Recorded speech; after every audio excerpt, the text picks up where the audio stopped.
అతడో danger person. అతని చేతికి చిక్కామంటే అంతే సంగతులు.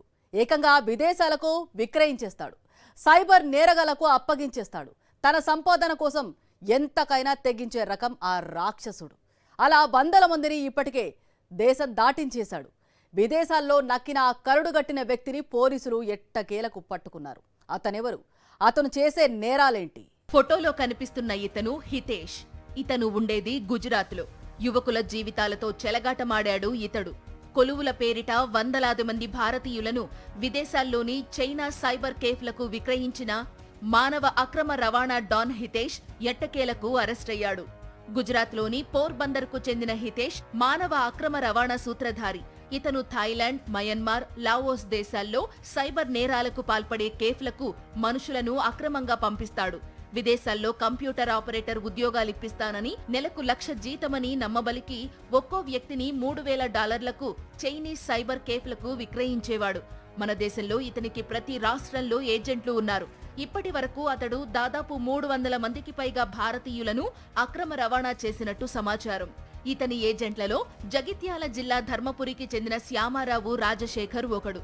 వీరిద్దరూ కలిసి గతేడాది డిసెంబర్లో కరీంనగర్ జిల్లా మానకొండూరుకు చెందిన మధుకర్ రెడ్డి అనే యువకుణ్ణి మయన్మార్కు పంపారు. అక్కడ ఆ యువకుడు తిరగబడ్డాడు. ఈ విషయాన్ని సాక్షి వరుస కథనాలతో వెలికి తీయడంతో స్పందించిన బండి సంజయ్ ఈ విషయాన్ని కేంద్ర హోంమంత్రి అమిత్ షాకు వివరించారు.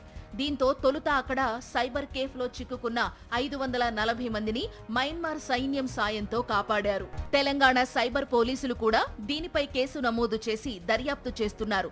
మానకొండూరు, ఖానాపూర్లో హితేష్ పై కేసులు నమోదయ్యాయి. ఈ కేసుల్లోనే కరీంనగర్ పోలీసులు హితేష్ పై లుకౌట్ నోటీసులు జారీ చేశారు.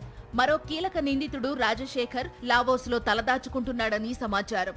భారతీయ యువతీ యువకులను చైనీయులకు విక్రయించిన హితేష్ వారు తిరగబడితే చిత్రహింసలు పెట్టి చీకటి గదుల్లో వేయించేవాడు. చైనీయుల కోసం వందల మంది భారతీయులను అంగడి సరుకుగా విక్రయించాడు. చివరికి ఆ చైనీయులే హితేష్ ను చితకబాది థాయిలాండ్ ఇమ్మిగ్రేషన్ అధికారులకు పట్టించారు. భారత విదేశాంగ శాఖ కోరిక మేరకు హితేష్ ను థాయిలాండ్ ఇమ్మిగ్రేషన్ అధికారులు ఇండియాకు డిపోర్ట్ చేశారు. ఢిల్లీ విమానాశ్రయంలో దిగిన హితేష్ ను ఇమ్మిగ్రేషన్ అధికారులు అదుపులోకి తీసుకుని విదేశాంగ శాఖకు అప్పగించారు. మార్చిలో కరీంనగర్ పోలీసులు జారీ చేసిన లుకౌట్ నోటీసుల ఫలితంగా హితేష్ ఇండియా రాగానే అదుపులోకి తీసుకున్నారు. హితేష్ ఇండియాకు వస్తున్నాడన్న సమాచారంతో కరీంనగర్ జిల్లా మానకొండూరు పోలీసులు ఢిల్లీకి చేరుకున్నారు. అయితే గుజరాత్కు చెందిన హితేష్ ను తెలంగాణ పోలీసుల కంటే ముందే ఆ రాష్ట్ర పోలీసులు అదుపులోకి తీసుకున్నారు. కేంద్ర హోంశాఖ సహాయ మంత్రి బండి సంజయ్ కలగజేసుకోవడంతో ఎట్టకేలకు హితేష్ ను తెలంగాణ పోలీసులకు అప్పగించారు. దీంతో కరీంనగర్ పోలీసులు అతన్ని కరీంనగర్ కు తరలించారు. కింగ్ పిన్ హితేష్ ను అరెస్టు చేయడంతో మానవ అక్రమ రవాణా డొంకంతా కదలనుంది.